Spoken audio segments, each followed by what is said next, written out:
Hey guys, Wannabe Ryan here with Wannabe Media, and today I want to talk about who I think the next Boston Bruins captain should be. So with Patrice Bergeron retiring, obviously it comes in time that we're going to have someone else don the C in the black and gold. And the Bruins, a good thing to have is we don't have a shortage of options at this captaincy, right? It's not like there's one player that's just shining out. There's multiple candidates, right? I would say that there's five.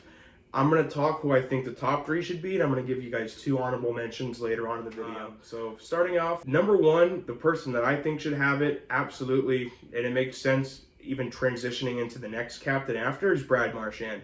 Now, Brad Marchand, I think, definitely deserves this. He has, in 947 games played in the black and gold, Brad Marchand has scored 862 points. I think that he's obviously next season going to hit his 1,000th game mark.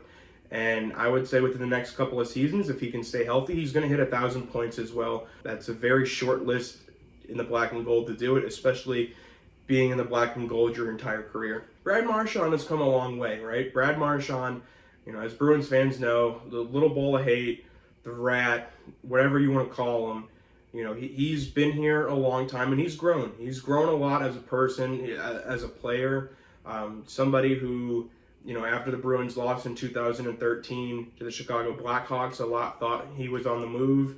When it came time to retool the Boston Bruins a couple of years later, everyone thought he was going to be on the move, not a guy like Milan Lucic, not a guy like Dougie Hamilton. Maybe he needs to change of scenery. But, Brad Marchand has stayed around. He stayed around the trade rumors before he really popped off later on in his career. He always stayed in Boston, always signed, took a pay cut to stay here. Brad Marchand is exactly what you want in a leader. Now, obviously, yes, he can definitely be feisty. He can have his moments that might not represent a captain, right? He's cooled off. He's definitely cooled off. Not King Clancy worthy. He's cooled off. He's a much better person. I think he's not in his 20s anymore, right? He's a husband. He's a father. He's matured. And some people, we can mature very quickly in life, right? And sometimes it takes a little bit. He's gone through some things. He's had his trials and tribulations, and I think now is a perfect time for him to be captain. You have to think of it as well. How many more years does Brad Marchand have in this game, right? Coming off of a double hip surgery, didn't really look like Brad Marchand last year. I would say that was a little scary. He didn't have, and he'll be the first to tell you, he didn't have the season that he wanted. With Brad Marchand, I think that there is a very good chance that he is going to be the captain. I would say it's really 90-10 for the next guy that I'm going to tell you about. I really think that, just the story of Brad Marchand and, coming into his final 3 to 5 years, he needs to finish it with a C. It would mean so much. It would mean so much to Bruins fans to see it. Obviously his number is going to go in the rafters. We know that. Not just because he wears 63 and nobody wears 63. He's deserved that right. He is a Bruin forever. He is someone we'd all know and love, and we respect his game very much. So I definitely think that Brad Marchand deserves this. But if the Bruins want to go in a different route, this is my second option. So coming in at number 2 for me is actually going to be Charlie McAvoy, right? That's everyone else's second option. What I do like about Brad Marchand is, you do have, like I said, that 3 to 5 year window, and then after that, you could give it to Charlie McAvoy, or you give it to Charlie McAvoy right now. So first, I'm going to tell you why I don't think we should do it, and then I'm going to talk about the positivities in Charlie McAvoy, right? So, a couple of reasons why I don't think we should do it for Charlie McAvoy. Charlie McAvoy has played 6 seasons in the NHL, which that's not the reason I'm about to tell you, but this next fact is he's only had 1 season over 70 games. He's had some inconsistency issues, and it's nothing off ice or, it's nothing, suspension wise, right? It's nothing that he's doing to where he's just had some injuries. He's had some concussions. He's had some stuff happen to him, some injuries. It seems like he can't play that full 82. I hope that doesn't relate for the rest of his career, but I definitely think that it's something right now that he needs to work on as far as staying healthy. Now, obviously, there's not too much you can do to not get hit on the ice and to not, have your body, your body's your body, right? So there's things that are going to happen to it, and, how your body can handle it. Everyone is different, and I totally understand that, and not coming at him for that at all. I think with him being a younger defenseman in this league, I think just being able to continue to grow in his game and tweak those things that he doesn't want to be doing as much and just work on your game, right? He's got the character, right? We all love Charlie McAvoy. He's beloved in Boston. They love number 73. And number 73 loves us, right? So it's nothing there. He's a marketable person. He's got a marketable name. So it's nothing there as well. I just think right now for him, this isn't his time, and I think in 3 to 5 years, it's a no-brainer. However, Charlie McAvoy, though, is our best defenseman, right? And defense wins championship, and I think having a defensive captain is something that for some reason, have always preferred. I don't know if it's growing up with Zdeno Chara or what it is. I prefer a defensive captain. I think, you only have 6 defensemen, you have 12 forwards. There's defense on both sides of the game. Granted, there's also offense on both sides of the game, so that point doesn't make too much sense. But I really do prefer a defensive captain. So, Charlie McAvoy does have that over Brad Marchand. But Charlie McAvoy, for me, like I said, I can see the Bruins doing this, right? You've already given him the 8-year extension. He's worth every penny. He's continuing to get better every single season. I can definitely see them giving it to Charlie McAvoy, but I think you're doing a disservice to Brad Marchand if you don't give him the captaincy. Now, going into my third option, and this one's going to be a little bit fun. So coming in at number 3 for me is Charlie Coyle. Now, Charlie Coyle, I think, is definitely a fun option. He's definitely a fan favorite. He's beloved in that locker room. And the reason I would give it to Charlie Coyle is so that way, you let Brad Marchand work on his game, work on getting healthy 100%. He can still be the little rat that he is. If you give it to Charlie Coyle instead of McAvoy, you're letting Charlie McAvoy grow out his game. And, I don't think there's anything wrong with having a captain of, lesser skill, right? I don't think David Pastrnak, for me, is a captain. And it's not that he's from Czech. It's not that he would be an Alex Ovechkin-type captain. I just don't think that it does anything for David Pastrnak, right? He wears that A. He's very vocal. He doesn't need the captaincy. I think some players just need that reassurance in their game that, hey, what I'm doing on and off the ice is going to be rewarded. Not saying that Charlie Coyle is that kind of guy, but I think if you give him that C, you're taking a lot of pressure off of Charlie McAvoy, a lot of pressure off of Brad Marchand. Brad Marchand has definitely flourished in a leadership role. There's no question about it. But what is he going to be like as that main captain, right? He's always had that A on his jersey.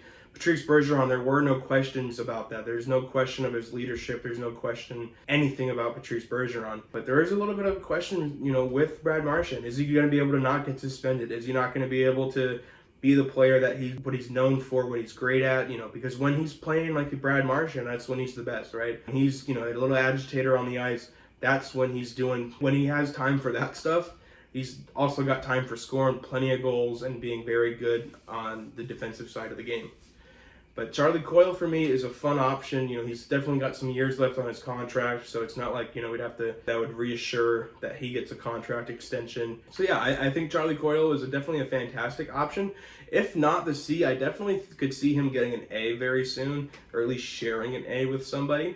I do want to get into the honorable mentions, but for now, like I said, I really want to go over it. Please, Boston, give Brad Marchand this captaincy. Let him go out as a captain. I think he definitely has earned it, he deserves it, and we'd all love to see it. So I have 2 honorable mentions today, and they're both on defense, and I'm sure both of you guys know exactly who I'm talking about. Spoiler alert, it's not Matt Grzelcyk. Number 1 for me is Brandon Carlo. Brandon Carlo is very close to that Charlie Coyle essence. Brandon Carlo, obviously drafted by Boston, groomed in Boston. Doesn't have the fans. Doesn't have the fans on his side. Some people call him a giraffe. Some people, hey, he's injury prone. He doesn't play good in his own zone. Whatever you want to say about him. I'm a Brandon Carlo supporter. I'm a supporter of anybody who puts on the black and gold. You have to be, in my opinion. What am I going to get for going on, social media and bashing Brandon Carlo? Oh, look at what he did here.